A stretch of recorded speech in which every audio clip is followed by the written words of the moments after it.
Coming together around the table is about so much more than a meal. It's where, as children, we embark on a lifelong relationship with food and share defining moments with friends and family. I became a food writer because I grew up in the kitchen, surrounded by cooking and conversation. As a family, our meals sustained us. Today, we're all talking more about where our food comes from, but what really intrigues me are the lives and stories of the people behind it. Take a basic staple like milk. Small dairy farms have all but disappeared in the last 3 decades. To understand why, I decided to trace a bottle of milk from a New York City green market up the Hudson to the small town of Pine Plains, where there was once a vibrant farming community of about 50 dairies. Today, there is only one. This is their story.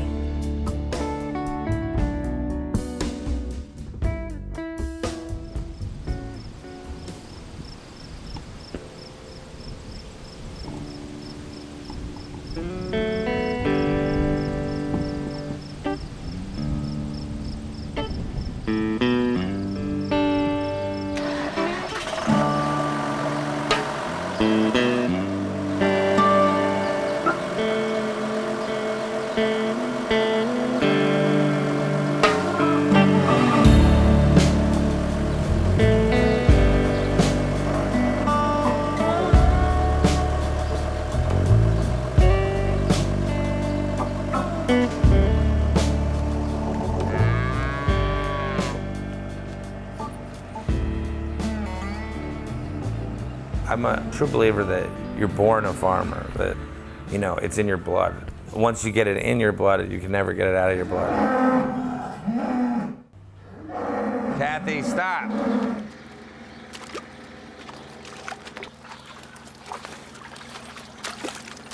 Maybe the myth is that it's idyllic, and there is some truth to that, but it's not necessarily the story. The story is that it really is hard to do. Dairy farming specifically has to be a way of life. It requires that you be here 7 days a week and that you be up in the morning at 4 o'clock. You don't take vacations, and it's really a family affair. All right, what's going on here? Apple. Out. Out. The cows were our first love, everybody on the farm. But on a farm, similar to a lot of other businesses, there's a lot of different things that can go wrong. And on a day-to-day basis, you try and make things as efficient as you can. Boomerang, get out of there. See, they all know where to go. They're just like, it's just like this cow. I mean, it's crazy. Don't do it. Don't do it, Bob. Don't.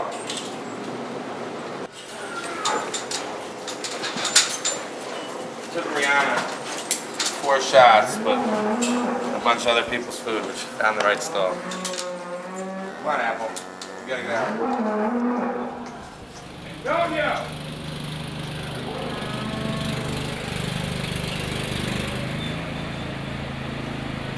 Something that I inherited from my father is a love for animals, but a love for cows especially. I enjoy cleaning their beds. I enjoy feeding them anything that makes them more comfortable. I enjoy milking them. It's the fruits of your labor, per se. When you're milking them, you're seeing what you've done, why you've gotten up at 4:30, why you've fed them before you ate.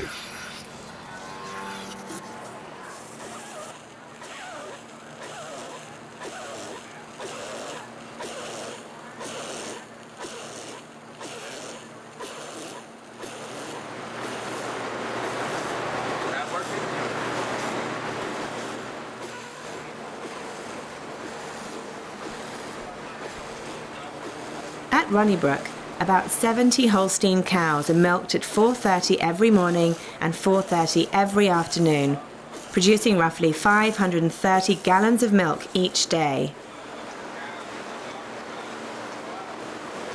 And how do you decide to call it a day with a cow? Sort of know. We average 73 pounds a cow.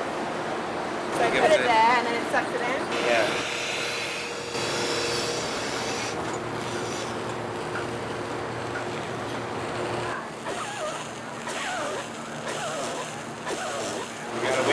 job anytime. Excellent. Sunday morning's your first shift.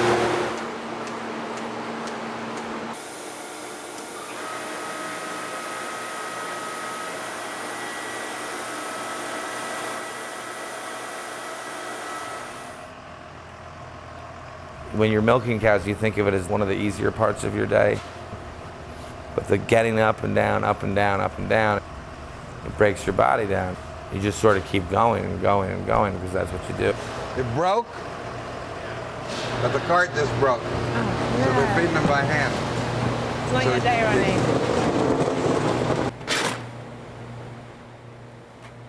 I enjoy doing this. You know, this is what I chose to do. However, there always, I mean, to do anything, there has to come a time where one must say, and does this make sense?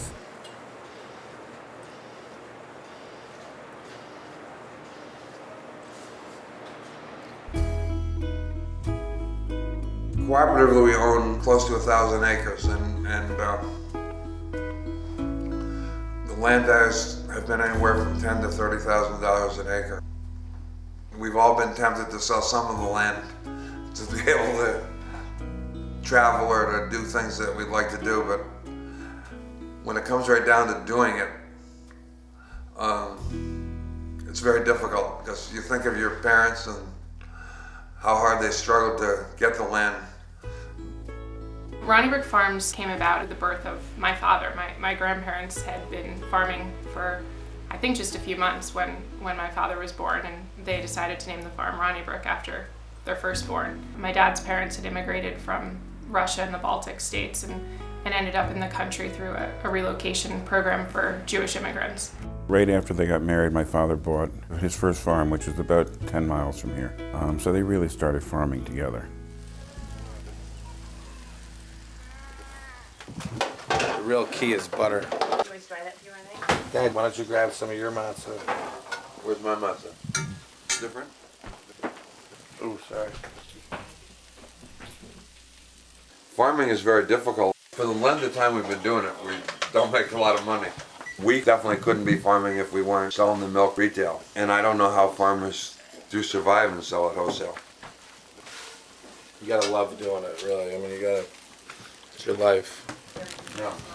We've tried to do everything without borrowing money. That's very hard to do. I mortgaged my farm and got $100,000, and that's how we started. So, Ronnie, you're gonna work that. Spatula's over there. Do what?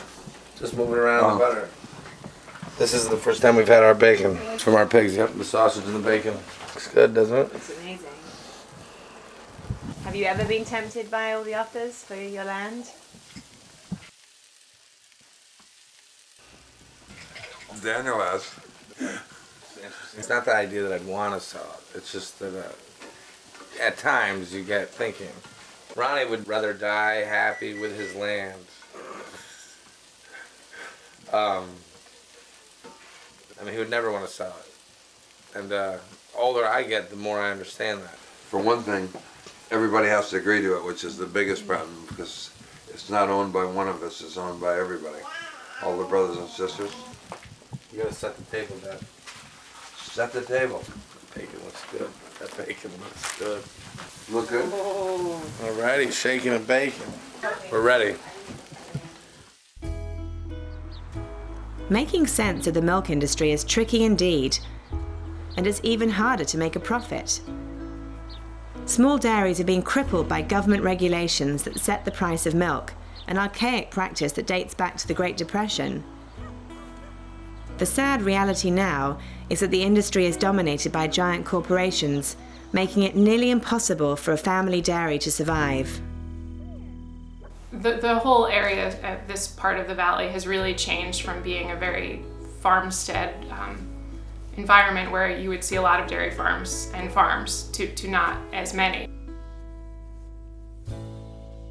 There's a certain satisfaction working with the land and working with the animals, and when you look back historically, that's what people did, and they were very, very happy. We live obviously in a different world today, but I think that we all understood that there was a way of maybe taking the best of what we had with a little bit from what we've learned and putting it all together and maybe making it, salvaging it. We also understood that relying on a milk check at the end of the month from a cooperative was not going to, there was no way that one could survive. The pricing of milk, the market pressures, the reality of farming on high-priced land, all of that has really shifted. Really in the late 80s, early 90s was when the whole idea of switching to this type of business came about, and our next door neighbor, who was a weekender, my Uncle Sid and my dad, really just started talking about how do you survive.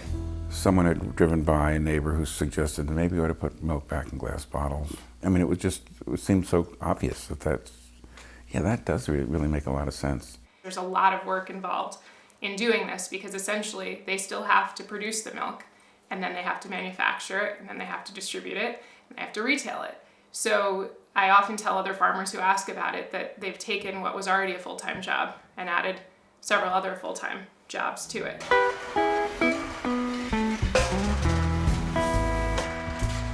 £190 billion of milk is produced every year in the US. Less than 1% of that is bottled at the source and sold locally.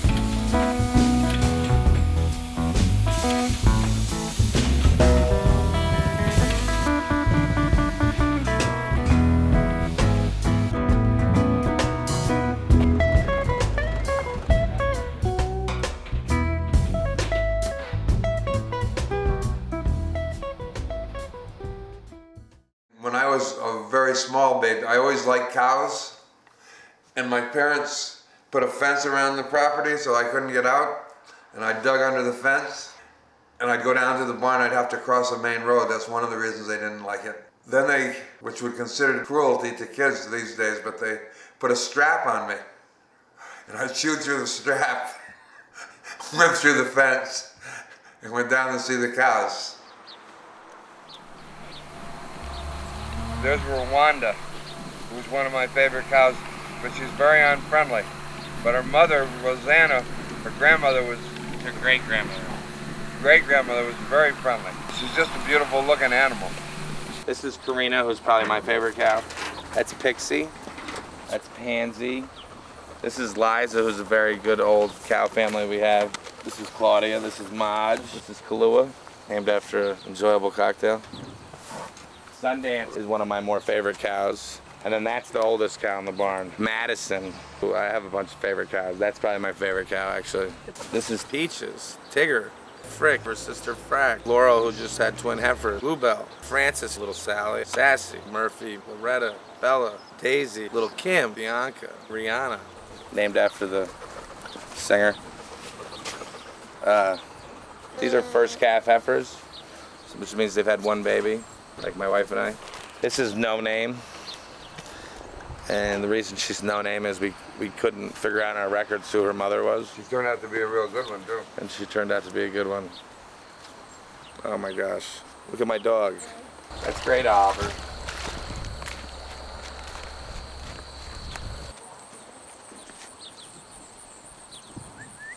Oliver, come here. Come here. A lot of my memories with my dad were cow family related. We would talk cows, we would go to the farm at night and sweep up the feed to them and walk around the barn and kind of admire his favorites. It's fun to go in the barn today and still recognize descendants of some of those cows. And you know, a lot of time cow families have a similar look. This is Kathy. This is like your grandma. Cows are like family here at Ronnybrook, and because of this relationship, the dairy is not organic. What I didn't realize was that when a cow becomes ill on an organic farm and is treated with antibiotics, she has to leave the dairy.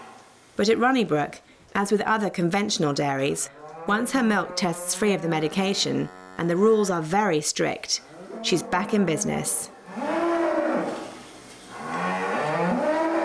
So your son just told me that he lost one of his favourite cows today. Yeah, Charlotte.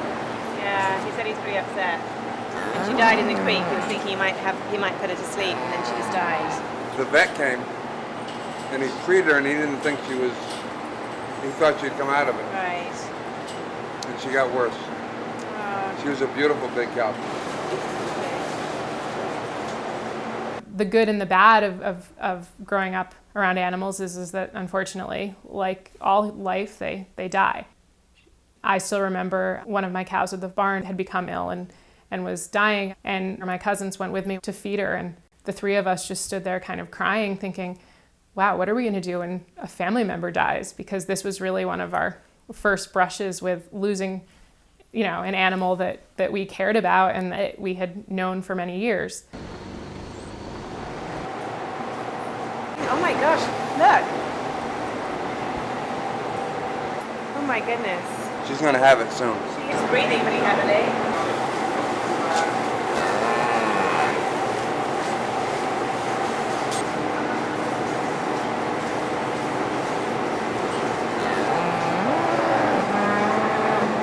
Not even pushing. Makes you a little nervous. Oh my gosh. I don't want to help. You can tell in her front feet, she's coming out right. Come on, girl, push. Oh, there it goes.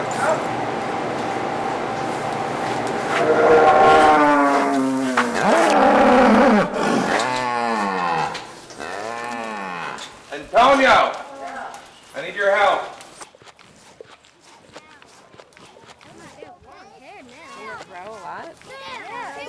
Having children was one of the reasons that I came back to work on the farm. As they're getting older and experiencing a lot more of the things that I did, like showing calves and doing green markets and working in the plant, I just think it's great. Licorice. Stop it, please, honey. I gotta clean off the yuckies. Claire says she's going to be a farmer when she grows up. Claire, can you help me get off this one poo? It won't. It's like attached. Yep. Stop. Heather, hold your hand right there like this.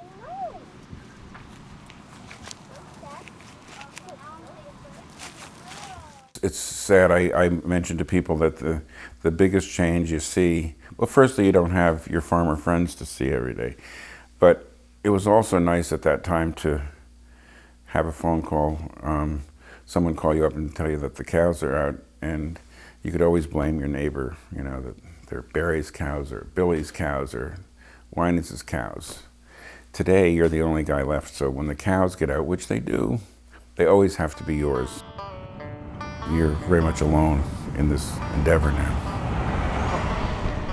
Who's that? That's one of yours. Yeah. This one's been out for a week.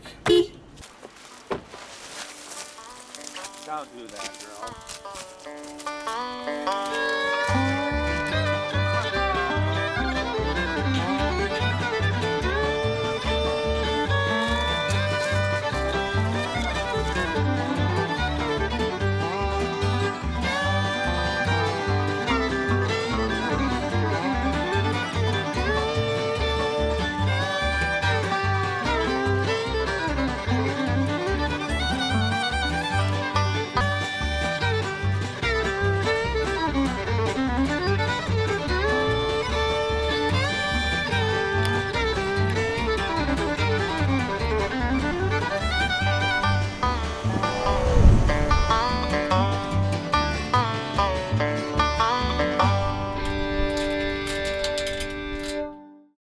My mother, who was from the city and never milked a cow, learned how to milk, and she used to go up and milk the cows. My mother had no knowledge of farming other than the fact that she'd seen slaughtered animals at the butcher shop. So she was not afraid of work and heavy labor, and she was really a worker. She started everything from scratch, so she bought the chickens, they would come in those wooden boxes, and then she would teach us how to pluck them and take the pin feathers out and all of that stuff. I mean, she really, you know, did things that we don't sometimes have time to do now, but.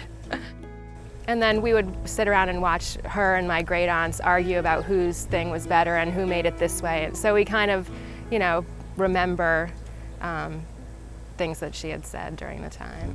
We used to remember her as being tough, but she was only 5'4", and she used to milk the cows with the men and run around and do everything better than they could do it. What would you say were some of the values your mother instilled in you and your siblings growing up? It's one of hard work. And she really didn't have a bad thing to say about anybody.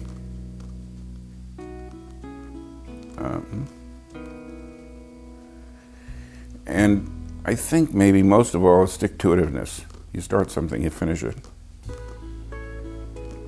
And it didn't matter what it was.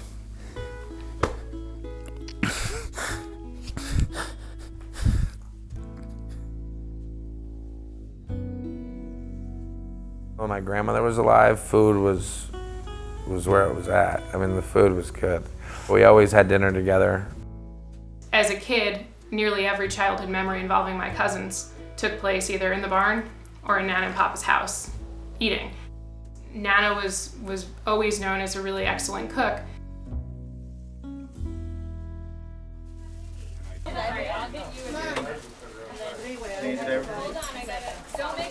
Perfect. Good, pop it in. At home? Potato latkes is one of her things that I really like. Her chopped liver, all the things we're doing here. Her brisket was to die for. Did you used to help your grandmother cooking, or was she sort of very much in charge of the kitchen? She was in charge of the kitchen. So, and she made something different for every single person in the family, so there was a lot going on all the time. She always made king crab legs for me. I don't know, did she make them for you? She made everybody think she was making them just for her, because like I never knew she made them for you. She also never sat down. She'd lean on the counter and talk to us, but she never actually sat and took a meal with us, never. She had just unlimited energy. She milked all the cows by herself. She didn't. One of a kind.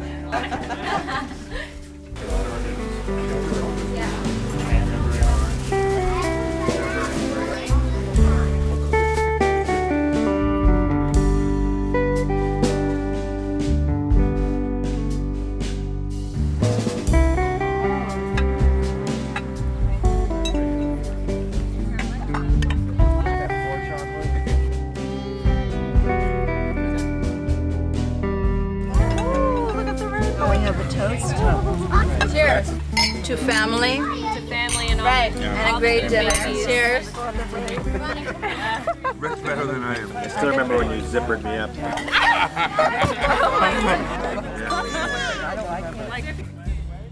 There is a story behind everything we eat, even a product as simple and unassuming as a bottle of milk. And these stories play out every day in the choices that we make when we all come together around the table.